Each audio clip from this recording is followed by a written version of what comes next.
Hey everybody, this is Mary from Sophisticakes by Mary. Little background. If you don't already know, I am a home-based small business in Davenport, Iowa. I do mainly weddings, but I also do birthdays, anniversaries, whatever other kinds of cakes that might be needed in the off season. Wedding season keeps me pretty busy since I am by myself. So, anywho, I am mainly self-taught.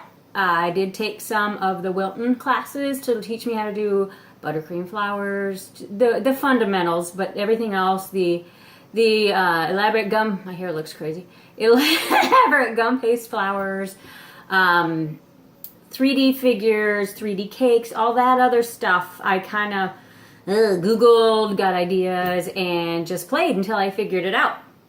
So anyways, with that in mind, oh, and I am licensed and insured. Yeah, that's pretty much my background. So I thought today what I would do, I am doing a wedding cake this week and one next week, or in a couple weeks. Okay, I have to check my book to make sure, where I'm doing edible lace. And I do a lot of edible lace. It has been and continues to be a big trend, and I love it. Love it, love it, love it, love it. So through trial and error, I have found the system that works best for me, and I thought I would share. So that being said, the product that I like, you can make edible lace yourself. You can. I've tried it. I kind of tend to believe if you find something that works, use it. Most of my stuff I do try to make from scratch by myself, but this product right here is wonderful. It's from Europe, I think Great Britain. Anyway, it's called Cake Lace by Claire, how do you say it? Bowman, something like that. It's wonderful. What I like about this over the other products I've tried is that it bakes quick. It's very pliable and it lasts forever. If you wrap it up and save it right, it lasts forever. So, well, okay, not forever, for months. So I use this.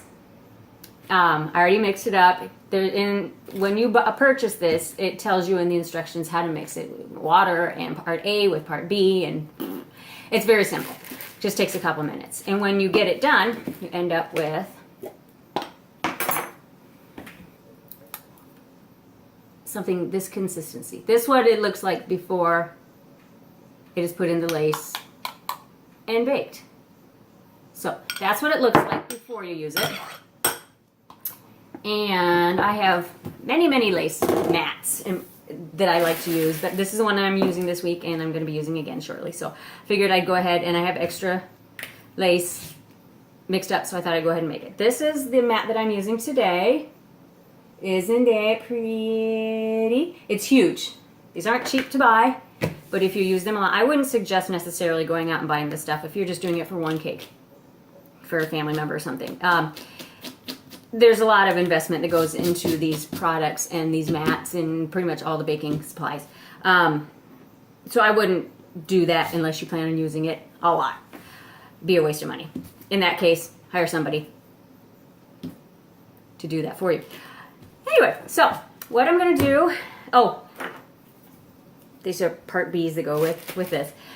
The mat, a spreader. This gets it in the nooks and crannies. This right here removes the excess. You can use other things. You can use palette knives. You can use anything that has a straight edge to remove the excess. But this is what I happen to like myself. So, a timer that you're going to use once you put it in the mat and put it in the oven. And I just use a baking sheet. It's old, yes, it's stained, but it's well used. Put it on there, put it in the oven and bake it. I'm going to change the camera angle and show you how I put it in. Enough of this mug. So, this is what we're here to watch. So, I will be back. Okay, so now here's my mat. I'm trying to get a nice close-up for you. And all you do, take your pre-mixed cake lace, stir it up. I'm going to do the whole mat because I'm going to use all the pieces, I believe. And if you have little flakes from your previous adventure with lacing, it's okay. Like, I tried to get that all off, but there's little pieces. It will just mix in with the rest of the product. So this is very simple, straightforward. Put it on the mat. A little bit goes a very long way. I just flick some across the room. That's okay. Then you start with your offset spatula and just work it into the mat, going in all different directions. You go in different directions because it helps fill in any holes. I'm gonna have to stand up here. Any holes. If you go all from one direction, it might not be worked into the mat all the way. See how far this spreads? It's just flipping amazing. And it's so dang pretty on a cake. And I would say the flavor of this is very, very light. If you even notice the flavor, I think with the cake, when it's on a cake, you're not even going to taste it because the cake flavor is going to take over this tiny little amount that you would have on your little piece of a wedding cake. But if you could smell it, it's slightly almost floral. Very, very light, pleasant smell. If you hear trucks going on around outside, today is garbage day. The joys of being a home-based bakery.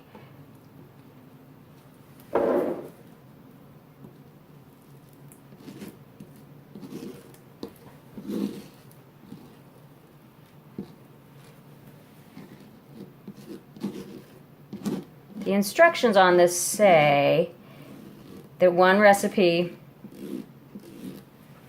will fill a large mat. I would consider this basically a large mat. And I have I have some left over. Of course, it's probably not enough to not have to mix more. That's okay. I just kind of go back and forth, try to fill in those little holes that you don't even know are there.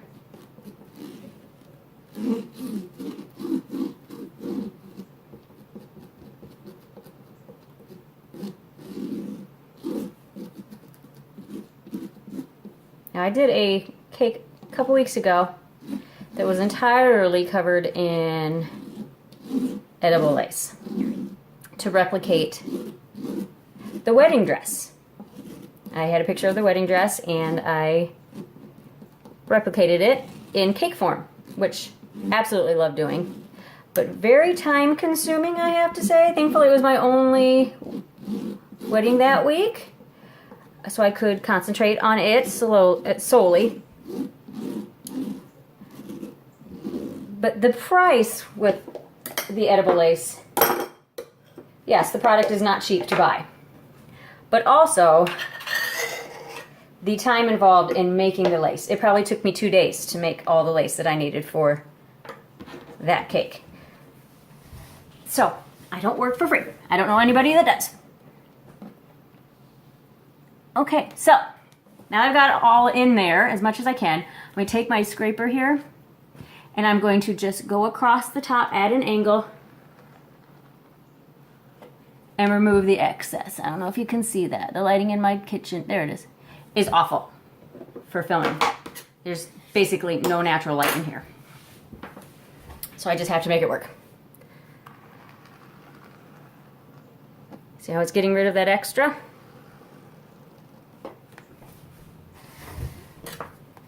Just scrape off your extra. Oop, almost lost it on the table. And put it back in the bowl because you can reuse it.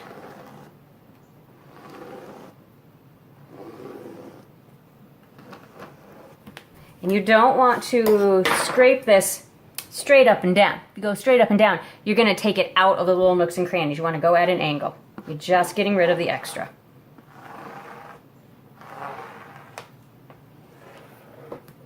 And we're getting there here. Like I said, you don't want to apply too much pressure and go over it too many times because you're going to remove too much. You just kind of want to be able to see the mat again. See all the little holes? Because that's where all the detail comes from. if you didn't scrape it enough and you left kind of a film over it, you wouldn't be able to see through it like you can on actual lace. So you really need to pay attention to that. So now that I've got that, I'm going to slip it onto my pan.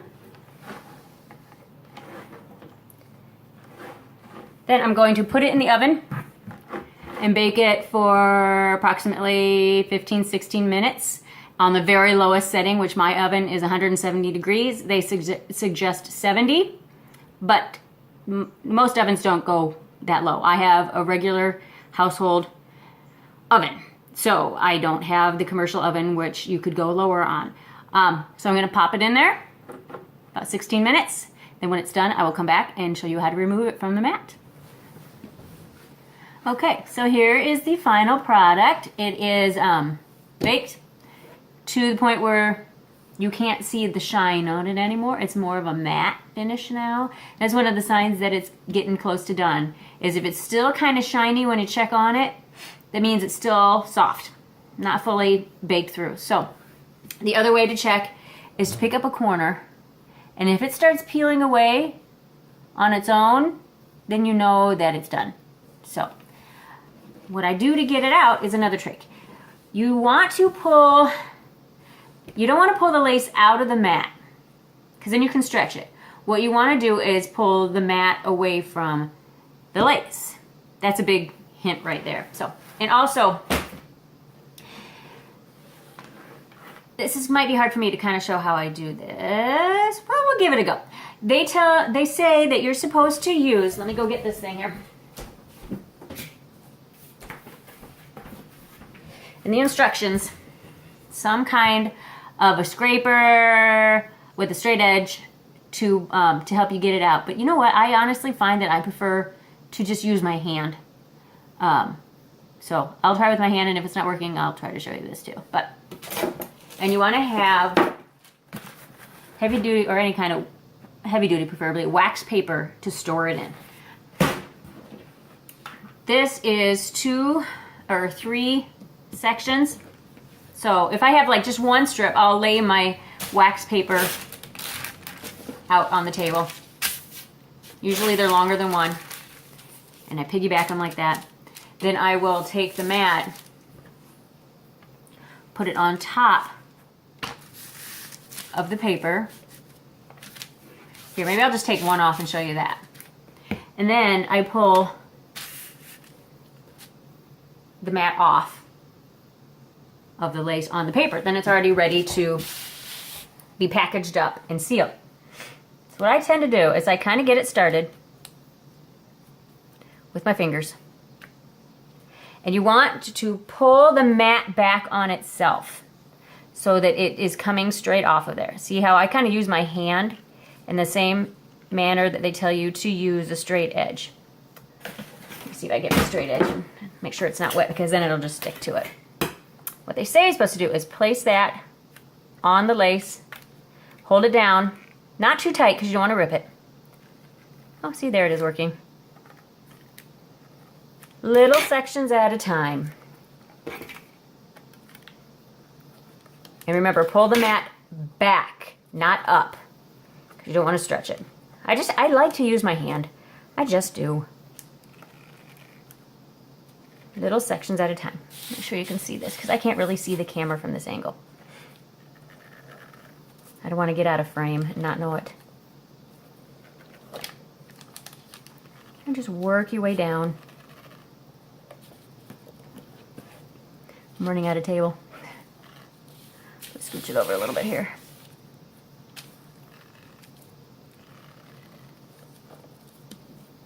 And there's your first piece of lace. You might be able to see it a little bit better against the black of the table. So, let's see. Can you see that there? Isn't that pretty? And look how flexible it is. I just think it's so pretty. And there's a right side and a wrong side. The wrong side is where it's kind of got an indentation in it. It kind of sinks in the middle when it bakes. That's the wrong side. The right side is the side that is against the mat. Because if there's any kind of fine details in it, and this mat, actually, it's kind of more, uniform. It doesn't have a whole lot of texture within the lace, but some of mine do. And when you pull it, you have the right side out. It's absolutely gorgeous. This is pretty too. I love this. See how detailed that is? And you can eat that. Huh! Go figure. So then this is how I wrap it up and store it. You can use just one straight piece of paper, and that's fine too. I just happen to have this. But you want to wrap them individually because they will stick to themselves or each other. And then you got a mess trying to pull them apart. Trust me, it's happened to me. And all I do, fold it over like so. Kind of fold the corners up. Can you see? Yeah, I think you can. Seal it in there. Seal that side. And if you want to wrap the bottom up, you can. But since I'm using it this week, it's not going to dry out that fast because I also put it in a Tupperware that I have designated for all my sheets of edible lace. And I've got a lot of extras in there. So I just, once I fold it up, just take that bad boy and put it in there. And then you put the lid on and it's airtight. And that will store some of my pieces in here. Let's see if I can find some that are older. Let me see, let me see, let me see. I've got a bunch of empty ones in here. Don't know why.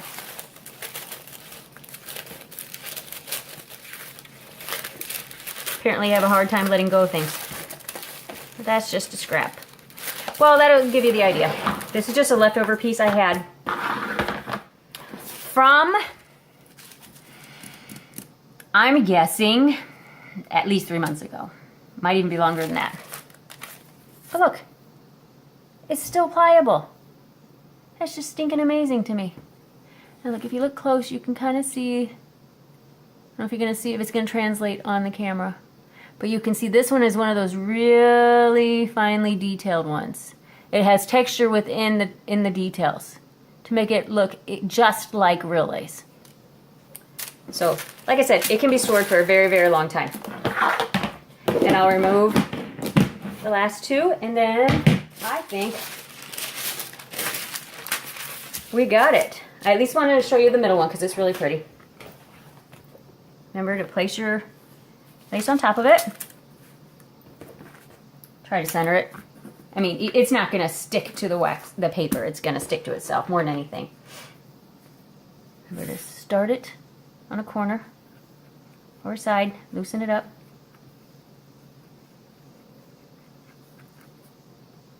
I'm just going to do it the way that works for me.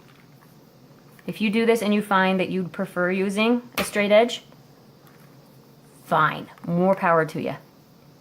I'm a firm believer in if it works for you, do it that way.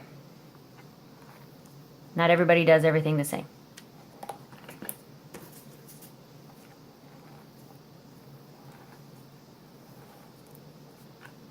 And if you're pulling your lace out and you find that it's stretching too much or sticking to the mat, since you don't season the mat, you don't put anything on it, no powdered sugar, no cornstarch, no anti-stick anything, then it's silicone. It's made, this product is made to work with the silicone and that it releases itself. But if it's sticking or stretching, it's not done yet. Isn't that pretty? Now this could be wrapped around the middle of a tier. Would be really pretty. What I'm going to use this for is I'm going to cut it in half. Right down the middle. You can just use regular scissors. Cut it right down the middle, and then I'm going to use a burlap that I'm making out of fondant and wrapping it around the cake, and then I'm going to put this on top of the fondant burlap. So it's going to be really pretty. So anyway, there is my tutorial on edible lace. If you have any questions, comments, anything, let me know. I'm at your disposal. And that's it. So I will see you next time. Thanks.